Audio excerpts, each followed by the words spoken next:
আজকে পড়িয়ে বাড়ি এসে দেখলাম মা এদিকে বাঁধাকপি কুটছে। একটা বিশাল বড় বাঁধাকপি এনেছে মা। তো আমাদের সংসারে তো আমি আর আমার মা থাকি, তাই আমাদের একটা পুরো বাঁধাকপি লাগে না। অর্ধেক আজকে রান্না হবে আর অর্ধেক থাকবে, অন্য দিন রান্না হবে। আর মা দেখো কি ঝিরিঝিরি করে বাঁধাকপিগুলো কুটছে। আমি এভাবে কুটতে গেলে আমার হাতটাই কেটে ফেলতাম।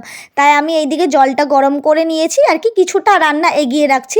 আর খানিকটা সোয়াবিন নিয়ে নিয়েছিলাম, সেই সোয়াবিনগুলো ভিজিয়ে দিচ্ছি, কারণ সোয়াবিন দিয়ে আজকে বাঁধাকপি রান্না হবে। সংসারে তো আমি আর মা, এর জন্য যা কাজ থাকে সংসারে সব কিছুই আমি আর মা ভাগাভাগি করেই করি।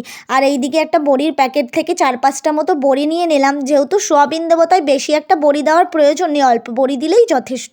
আর এইদিকে মা আলুগুলো কুটে দিয়েছিল ছোট ছোট করে, পুরো সোয়াবিনের সাইজেই। সেই আলুগুলো এখন আমি ভালো করে ধুয়ে এই থালাটার মধ্যে নিয়ে নেবো। আর থালাটায় দেখো আমি 3টে লঙ্কা নিয়ে নিয়েছি। এই 3টে কাঁচা লঙ্কা বেটে দেওয়া হবে।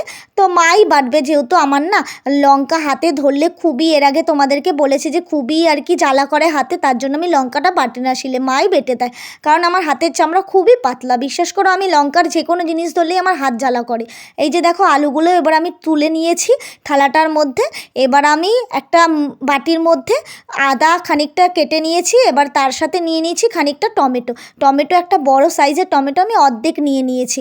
আর এই আদা আর টমেটোটা এখন ভালো করে মা মশলাটা বেটে দেবে, তারপরে রান্নাটা শুরু করে দেবো। তো তার মাঝে যেগুলো দরকার সেই কাজগুলো করে নিচ্ছে। এই যে দেখো এই ঝুড়িটা নিয়ে নিলাম, আর ঝুড়ির মধ্যে যে মা বাঁধাকপিগুলো কেটেছিল সেগুলো ঢেলে নিলাম। নিয়ে এবার মা বাঁধাকপিটা ধুয়ে এনে দিয়েছে আমাকে কল থেকে। এবার আমি একটা কড়াইয়ের মধ্যে নিয়ে নিয়েছি বাঁধাকপি, তার সাথে খানিকটা জল দিয়েছি।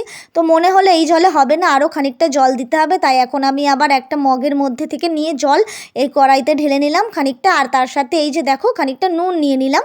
নুন আর এই যে জলটা ঢেলে দিয়েছি ভালো করে। এবার নুনটা ভালো করে আর কি চটকে নেবো বাঁধাকপিটা, যাতে নুনটা পুরো জলের মধ্যেও মেশায়, তার সাথে যাতে বাঁধাকপির মধ্যেও মিশে যায়। আর এইদিকে আমি গ্যাসটা লো ফ্লেমে বসিয়ে দিয়েছি বাঁধাকপিটা একটু সেদ্ধ হওয়ার জন্য।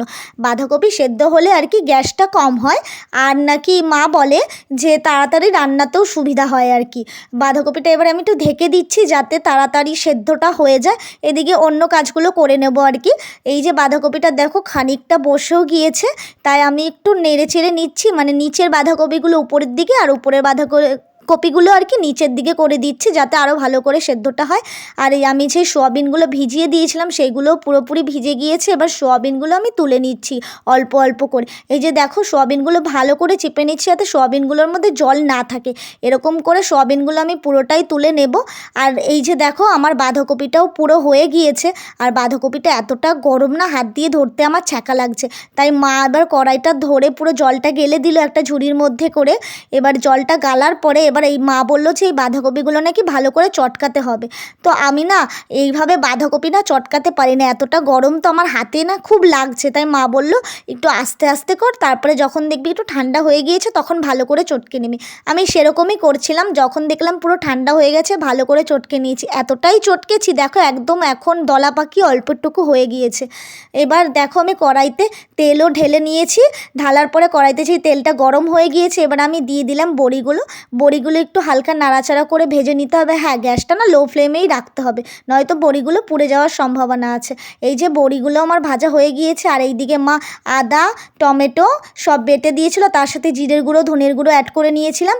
আর এইদিকে দেখো খানিকটা ধনে পাতা আমি কেটে নিয়েছিলাম। আর তার সাথে এই যে কড়াইতে এবার আমি দিয়ে নিচ্ছি কিছুটা জিরে ফোড়ন আর কি। এবার আমি এর মধ্যে ঢেলে দেবো এই কুটে রাখা আলুগুলো পুরোটা দিয়ে নেবো। এবার তার সাথে একসাথে টমেটোগুলো দিয়ে নেবো। কিছুটা টমেটো মা বেটে দিয়েছে, আর কিছুটা টমেটো মা বললো যে কড়াইতে ভেজে দিলে আর কি কালারটা ভালো আসে। তাই এবার আমি আলু আর যেটা এই টমেটোটা খানিকটা যে ভাজা হয়ে গিয়েছে, এবার আমি এর মধ্যে সোয়াবিনগুলো অ্যাড করছি। সোয়াবিনগুলো আলুগুলো আর টমেটোগুলো এবার পুরোপুরি ভালোভাবে ভেজে নিতে হবে। নেওয়ার পরে এর সাথে অ্যাড করতে হবে বাঁধাকপি। তাই আমি ভালো করে ভেজে নিচ্ছি। এর সাথে একটু নুন আর হলুদ দিয়ে নিয়েছিলাম। তারপরে এই যে মশলাটার মধ্যেও একটু নুন হলুদ ভালো করে মিশিয়ে নিয়ে এবার এটার মধ্যে ঢেলে দেবো। ঢেলে দেওয়ার পরে এবার মশলাটা ভালো করে এই সোয়াবিন আলু আর টমেটোর সাথে কষিয়ে নেব।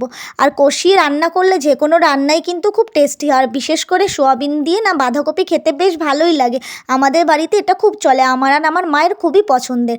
এবার মায়ের এই যে কড়াইয়ের মধ্যে দিয়ে দিচ্ছে দেখো যেই চিপে রেখেছিলাম বাঁধাকপিটা, সেই বাঁধাকপিটা ঢেলে দিল। এবার বাঁধাকপিটা আর এই যে সব দেওয়া রয়েছে সোয়াবিন আলু, এগুলো ভালো করে মিশিয়ে নিয়ে তারপরে মশলাটার সাথে ভালো করে কষিয়ে নিচ্ছি।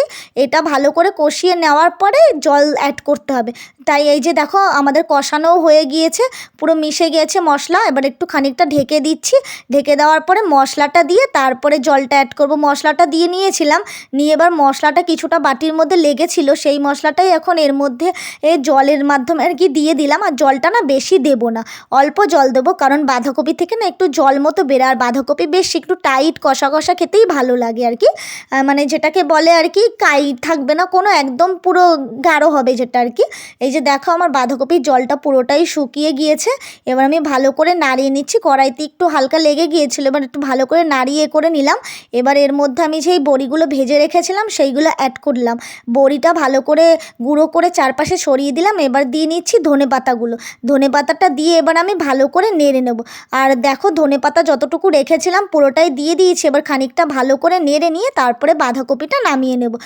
আর কিছুটা যেই হয়ে গিয়েছে রান্নাটা, এবার একটু চিনি অ্যাড করলাম। তোমরা চাইলে চিনিটা নাও অ্যাড করতে পারো, চিনিটা আর কি নিজেদের উপরে স্বাদের উপরে নির্ভর করে আর কি। আমার মা যেহেতু একটু রান্নায় ঝালটা বেশি দেয়, তাই চিনিটা অ্যাড করি যাতে ঝাল আর মিষ্টি দুটোই আর কি সমান ভাগে থাকে।